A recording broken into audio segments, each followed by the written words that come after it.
Hello and very welcome everyone to this session of Modern History SSC PYQs Part 2. In today's session, we are going to discuss some questions that had been asked earlier in the exams and see what we have prepared so far. So let's start.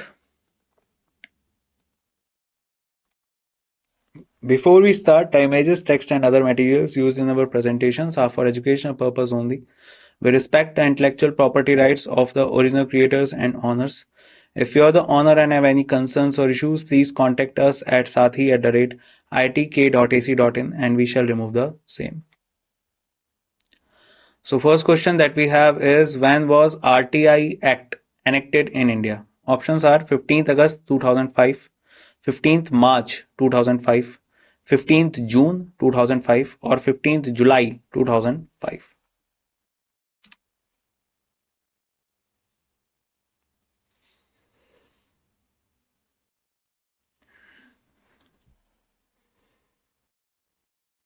So RTI Act was enacted in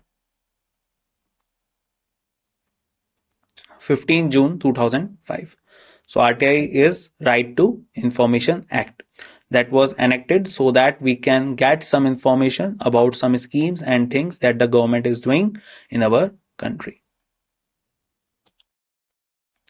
So Right to Information Act RTI was enacted on 15 June 2005 and came fully into force on 12th October 2005.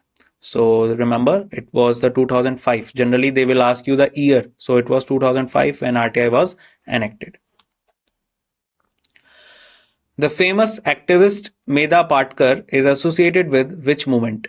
Options are Narmada Bachao Andolan, Save the Tiger, Preserve the Wetlands, Beti Padhao Andolan.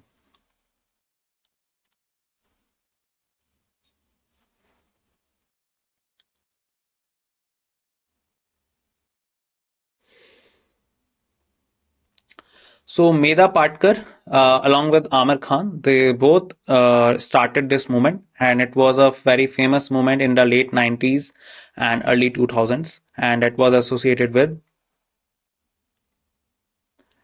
Narmada Bachao Andolan. So it was against the um, increment of the height of Sardar Sarovar project, and that is why the name was given Narmada Bachao Andolan. So Indian social activist Medha Patkar is the founder member of Narmada Bachao Andolan, and this movement was against the increment of the height of Sardar Sarovar Dam, that is in Gujarat, and to restrict the increment of height, this movement was started. So Medha Patkar and Amir Khan both were the part of this Narmada Bachao Andolan. In which of the Roundtable Conference Mahatma Gandhi participated?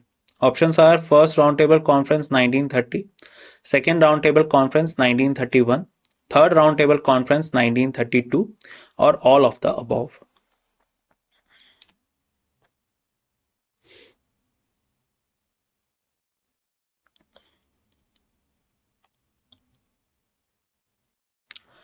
So Mahatma Gandhi participated in the Roundtable Conference after the invitation of Lord Irwin. Lord Irwin invited Gandhiji, and Gandhi-Irwin Pact was signed. Civil disobedience movement was called off, and the salt law were amended by the Britishers. And after that, he was also invited to attend the second Roundtable Conference. So correct answer is Second Roundtable Conference 1931, while the first one and the third one were boycotted by the Indian National Congress and by Mahatma Gandhi. So a settlement between Mahatma Gandhi and Viceroy Lord Irwin, known as the Gandhi-Irwin Pact, was reached, and Gandhi was appointed as the sole representative of the Congress to the Second Roundtable Conference in 1931. And he went to London, and the roundtable conferences were held in St James Palace. At that time, the Prime Minister of Britain was Ramsay MacDonald. Who was the chairperson of the Chinese Communist Party at the time of liberation of China? Options are Liu Shaoqi, Zhou Enlai, Deng Xiaoping, or Mao Zedong.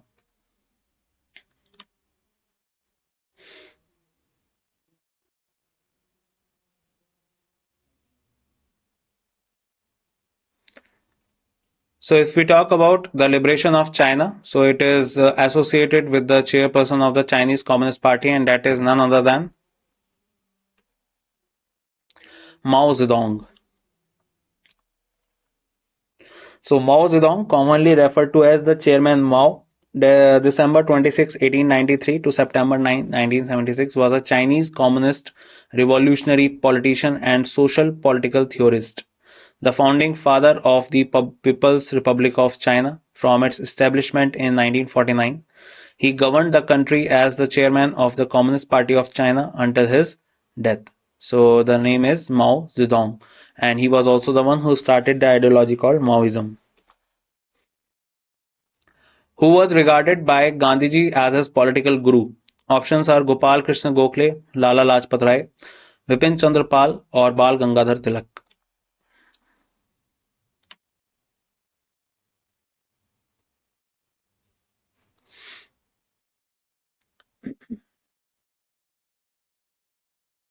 So if we talk about the political guru of Gandhiji, he was also the founder of the Servants of Indian Society, and that was Gopal Krishna Gokhale. So Gandhi calls Gokhale his mentor and guide. Gandhi also recognized Gokhale as an admirable leader and master politician, describing him as pure as crystal, gentle as a lamb, brave as a lion, and chivalrous as to a fault, and a most imperfect man in the political field. So answer is A. Which among the following movement was not led by Mahatma Gandhi? Options are Civil Disobedience Movement, Quit India Movement, Swadeshi Movement, or Non-Cooperation Movement.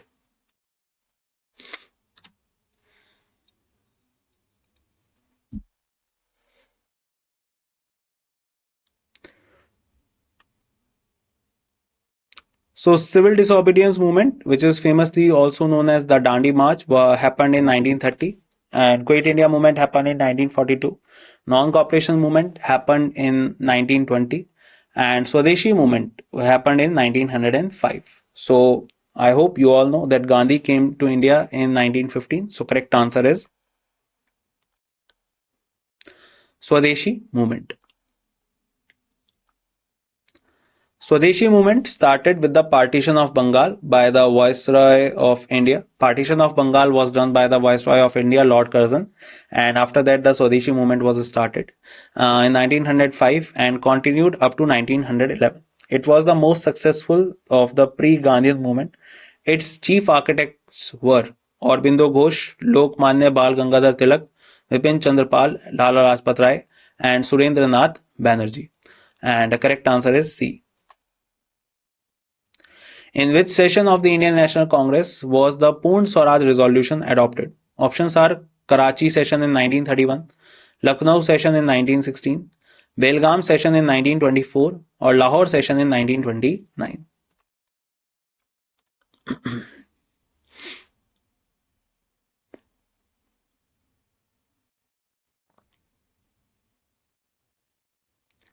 So, Purn Swaraj was the ideology that came forward after the Simon Commission came, and according to that, only two options we have. But Karachi session is famous for the demands of fundamental rights. So, correct answer will be D option, Lahore session in 1929. So the Poon Swaraj Declaration or Declaration of the Independence of India was promulgated by the Indian National Congress on 26 January 1930, resolving the Congress and Indian nationalists to fight for Poon Swaraj or complete self-rule independent of the British Empire. The flag of India had been hoisted by Congress President Jawaharlal Nehru on December 31st, 1929 on the banks of the Ravi River in Lahore, modern day Pakistan. So correct answer is D. Where was Christopher Columbus from? Options are Portugal, Venice, Genoa, or Spain.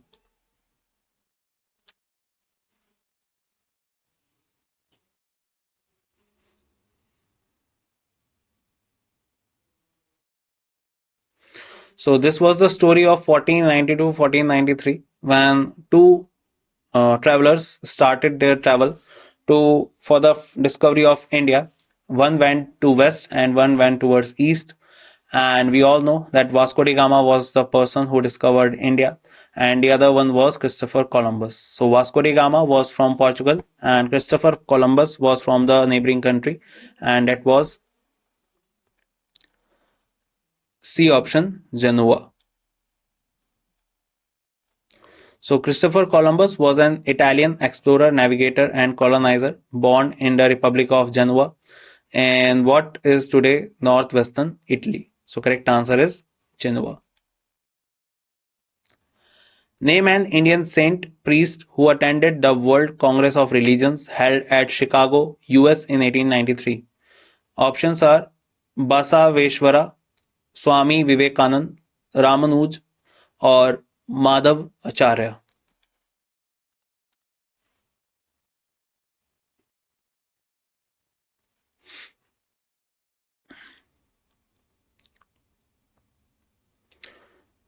So that is the most famous incident happened in 1893 in Chicago, and the person who attended this was the follower of Ramakrishna Paramhans, and that was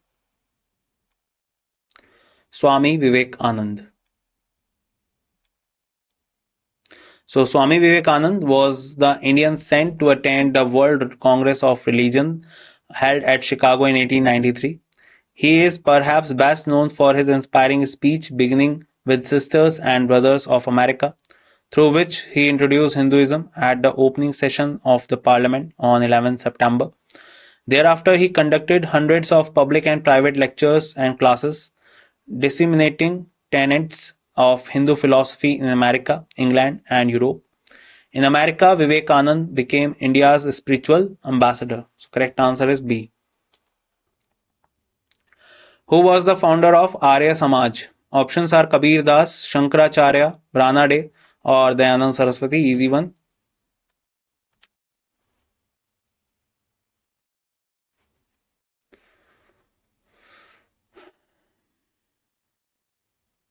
So we all know very clearly that Arya Samaj was the organization that was founded by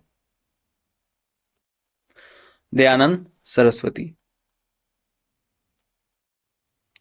So Arya Samaj is a Hindu reform movement founded by Swami Dayanand on 7th April 1875. He was a sannyasi who promoted the Vedas. Dayanand emphasized the ideals of Brahmacharya. The group found most of its support in Punjab. So correct answer is D. The French challenge to British in India came to an end with Battle of Vandivash, Battle of Srirangpatnam, Battle of Plassey, or Battle of Buxar.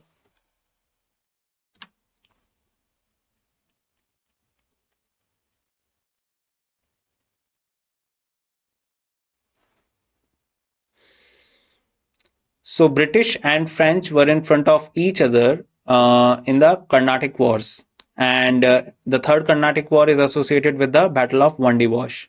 The other battles like Battle of Srirangpatnam is associated with the Mysore and Britishers. Battle of Plassey was associated with the Bengal and Britishers, the Nawab of Bengal and Britishers. Battle of Buxar was again associated with the Nawab of Bengal and Britishers. So the only option that we are left with is A option, Battle of Vandivash. So in the Battle of Vandivash, 1760, the war was fought between the French under the Comte de Lally and the British under Sir Eyre Coote. In it, the French forces were badly defeated by British forces and lost all their possessions in India. After the war, the Treaty of Paris was signed. As per the treaty, Pondicherry, Karaikal, and Mahe were restored to the French under the protection of the English. So correct answer is A option, Battle of Vandivash. When Margaret Thatcher was PM, or with which country Britain waged a war to regain the control of Falkland Islands? Options are Chile, Argentina, Brazil, or none of the above.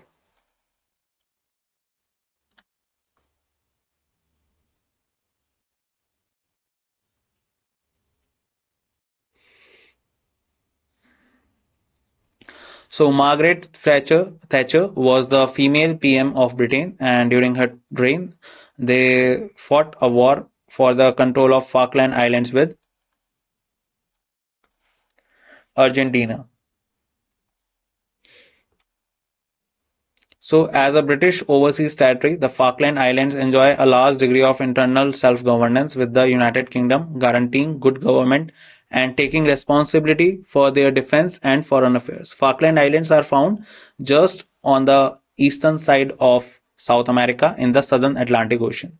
In 1982, following Argentina's invasion of the islands, the 2-month-long undeclared Falkland Wars between both countries resulted in the surrender of all Argentine forces and the return of the islands to British administration. So correct answer is B. The world's tallest statue of Mahatma Gandhi is in Champaran, Patna, Lucknow or Rajkot.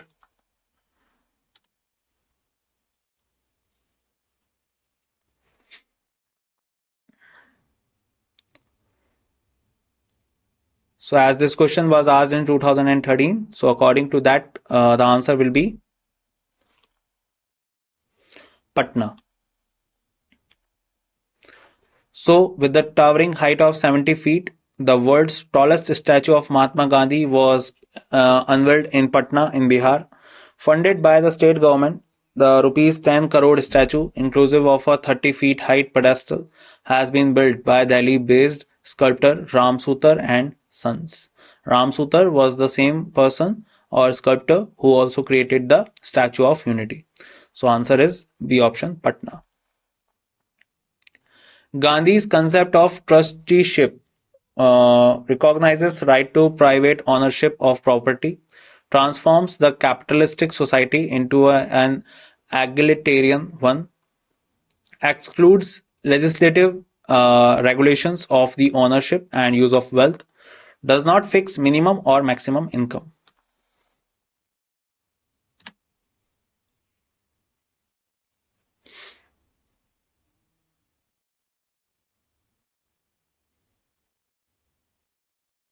So, trusteeship is the concept that is associated with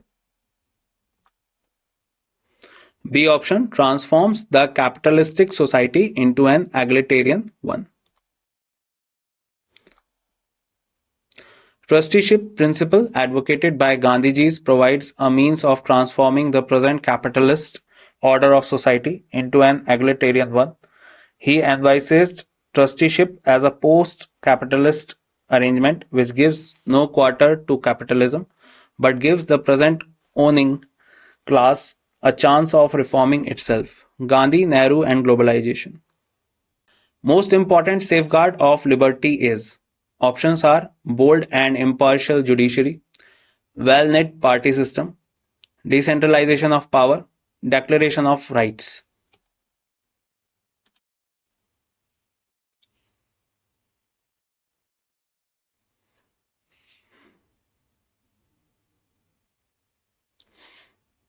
So the important safeguard of liberty is bold and impartial judiciary. So bold and impartial judiciary is the most important safeguard of liberty and no one can restrain it. One of the most important safeguards is that the person has someone appointed with legal powers to represent them, even in extreme case of deprivation of liberty. So that is the most important thing that explains the power of liberty. What is the ancient school of law? Options are the philosophical school, the historical school, the analytical school, or the sociological school.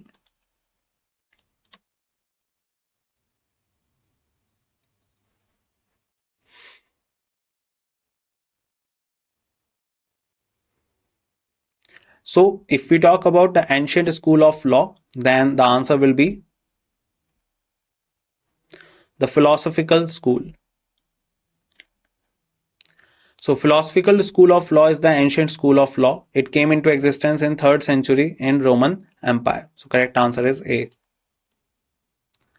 The first country which discovered sea route to India was Portugal, Dutch, French, or Britain.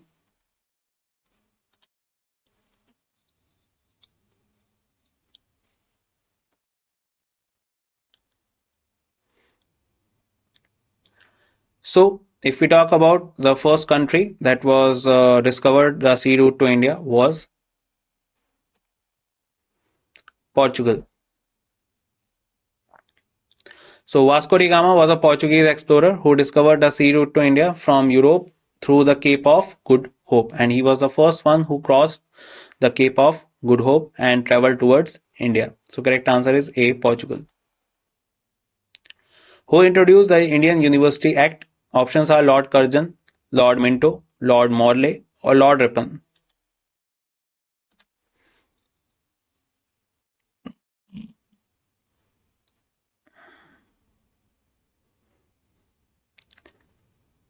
So Indian University Act basically came in the time of Lord Curzon. So Lord Curzon introduced the Indian Universities Act. The Indian University Act of 1904, passed on March 21, was formulated on the basis of the recommendations of the Indian University Commissions of 1902. Curzon gave importance on improving the standards and quality of higher education. So correct answer is A, Lord Curzon. Lord Curzon was the Viceroy of India from 1899 to 1905.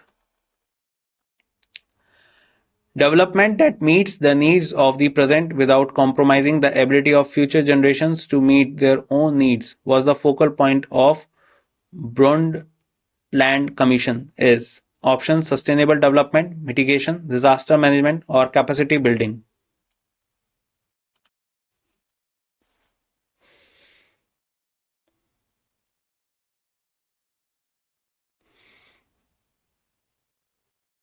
So this commission was thinking of the present situation and also maintaining the resources for the future one, and they are talking about maintaining the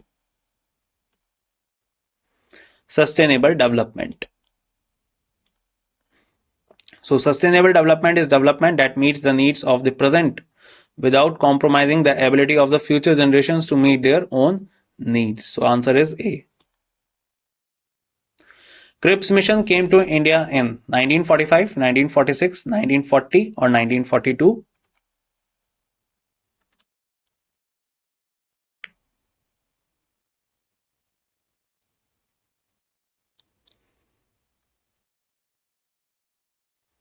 So Cripps mission, which was led by Sir Stafford Cripps, was came to India in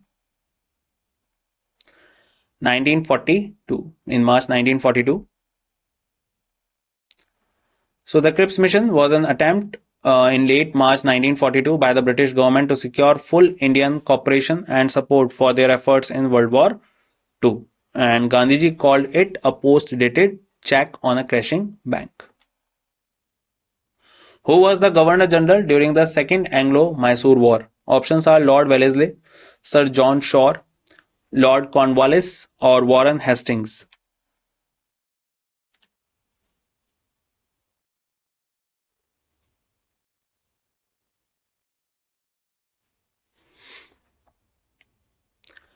So Second Anglo-Mysore War happened during the time of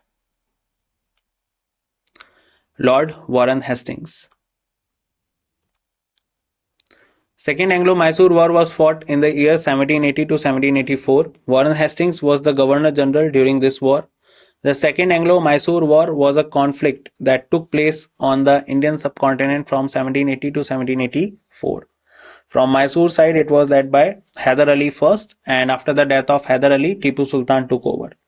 The war was ended on 11th March 1784 with the signing of the Treaty of Mangalore, at which both Kingdom of Mysore and British East India Company sides agreed to restore the other lands to the status quo ante bellum. So correct answer is D. And that's it in this session. I hope you gained a lot of knowledge in this session, and I will meet you in the next session in which we will discuss more on history. And till the time we meet, bye bye. Take care everyone, and thank you.